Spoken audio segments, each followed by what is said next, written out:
అందరికీ నమస్తే అండి. ఇప్పుడు మన వీడియో ఏమంటే మన ఆశ్రమానికి ఆవును కొనేదానికి పాల ఆవును కొనేదానికి చింతామణికి వచ్చానండి, కర్ణాటకకి. నేను మా వారు ఇంకా మన వాళ్ళు కొంతమంది వచ్చామన్నమాట. ఇక్కడ చూస్తే ఏది కొనాలో మనకైతే అర్థం కాలేదు, అన్నీ ఉన్నాయన్నమాట. కాకపోతే మేము లేటుగా వచ్చాము, ఇంకా ముందుగా వస్తే ఇంకా ఎక్కువ ఉంటాయంట.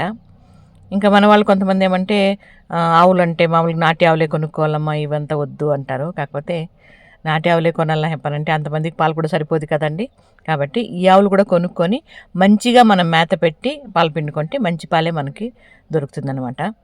అదే మామూలుగా ఏమంటే సిటీల్లో బయట వదిలేసి అవి పేపర్లు తిని అవి తిని ఇవి తిని తింటే అట్లాంటి పాలు మంచిది కాదు.